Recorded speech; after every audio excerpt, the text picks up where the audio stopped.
আসসালামু আলাইকুম বোনেরা, কেমন আছেন? আশা করি ভালো আছেন। আলহামদুলিল্লাহ আমিও ভালো আছি। আজ একটা নতুন রেসিপি আপনাদেরকে দেখাবো। এই রেসিপিগুলো হারিয়ে যাচ্ছে, বিলুপ্ত হয়ে যাচ্ছে। এগুলা মা চাচিরা রান্না করে খাওয়াতো। আপনারা খাইছেন কিনা জানি না, আমার মনে আছে বা আমরা রান্না করে খাই। তার জন্য এই রেসিপিটা আপনাদের সাথে শেয়ার করব। মিষ্টি আলু দিয়ে খাট্টা রান্না করবো আজকে।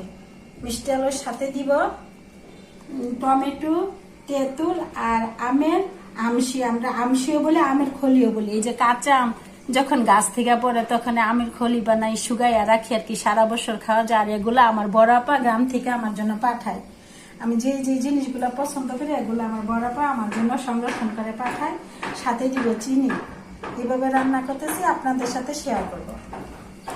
এই যে মিষ্টি আলুগুলা ফালি করে নিয়েছি, সিলে সুন্দর করে। এগুলো এখন দিচ্ছি, সাথে দিয়ে দিচ্ছি পানি সিদ্ধ হওয়ার জন্য পরিমাণ মতো পানি দিয়ে দিচ্ছি। তারপরে এখন সাথে দিব একটু রসুন বাটা, একটু আদা বাটা,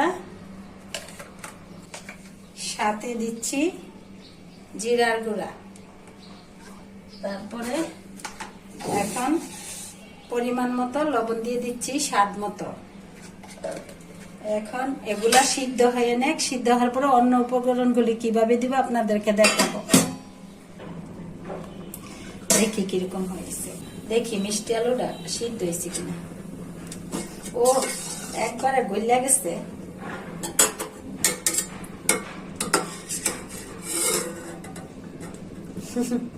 সুন্দর মতো সিদ্ধ হয়েছে। এখন একে একে উপকরণগুলো দিয়ে দিচ্ছি আমের আমশি বা আমের খলি বলি। কাঁচা আম শুকায় এরকম করে আমরা বানাই রাখি। খাট্টার মধ্যে এগুলা দিলে স্বাদ লাগে। দিয়ে দিচ্ছি সাথে টমেটো। বিচি ফালাইয়া দিতে হয়, বিচিটা থাকলে ভালো লাগে না।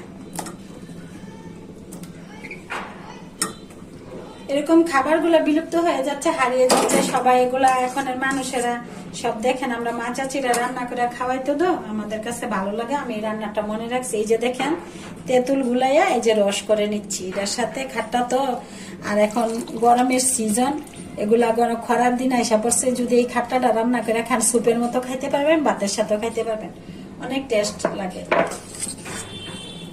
আর এখন সবগুলা গালাই নিচ্ছি। খাট্টাটা গালে নিলে ভালো। এটা গুড় দিয়েও রান্না করতে পারবেন, চিনি দিয়েও রান্না করতে পারবেন। আমার আজকে বাসায় গুড় নেই, তাই আমি চিনি দিয়ে পাক করতেছি।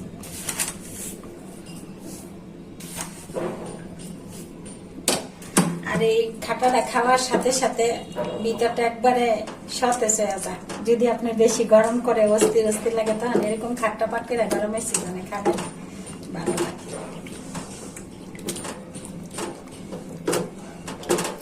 এখন সবগুলা ঠিক মতো সিদ্ধ হয়ে যাক, পরে বাগার দিব। বাগার বা সোমবার জিরা বলেন, সবগুলো সিদ্ধ হয়ে যাক, পরে দিব। দেখি খাট্টাটা হয়েছে কিনা। মাশাআল্লাহ, কি সুন্দর একটা কালার আসছে।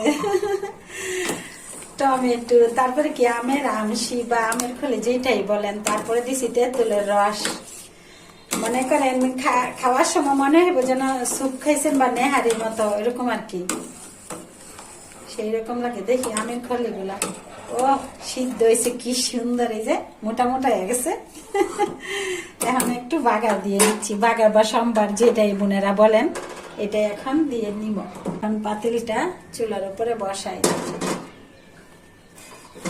গ্যাস একদম কম।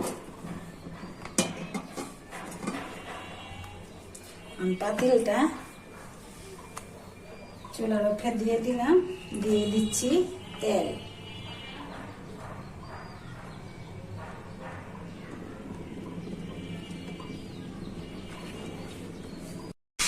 এখন তেলটা গরম হয়ে গেছে। কুচি করা রসুন এবং কুচি করা পেঁয়াজ দিয়ে দিচ্ছি।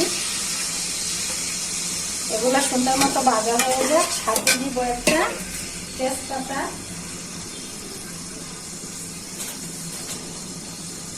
সাথে দিচ্ছি একটা তেজপাতা, একদম পেঁয়াজটা ভালো করে ভাজা হয়ে যায়, বাগারটা দিলে যেন সেন্টটা আসে সুন্দর করে। বোনেরা, রসুন পেঁয়াজটা সুন্দরভাবে ভাজা হয়ে গেছে, সাথে দিয়া দিচ্ছি শুকনা মরিচ 2 টুকরো। আর এই বাগারের সময় শুকনো মরিচটা দিলে অন্যরকম একটা সেন্ট আছে, স্বাদ আসে। আর খাট্টাতে তো জাল দেওয়া হয় না, এটা দিলে একটু বাগারটা আর ভালো লাগে। আপনি ডাউল অনেক সময় পাকলে শুকনো মরিচটা বাগার দিলে অনেক স্বাদ লাগে।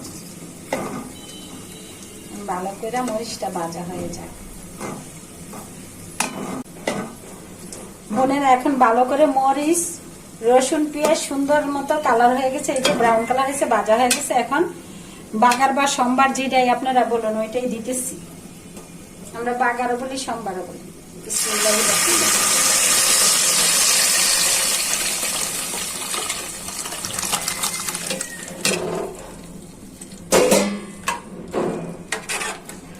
হয়ে গেল মিষ্টি আলুর বাগার, ভালো একটা সেন্ট আসছে। বোনেরা, আমাকে সাবস্ক্রাইব করে উৎসাহিত করবেন। আমার ভিডিওগুলো যদি ভালো লেগে থাকে ভিডিওগুলো বেশি বেশি দেখবেন, লাইক করবেন, শেয়ার করবেন, কমেন্ট করে জানাবেন। আল্লাহ হাফেজ।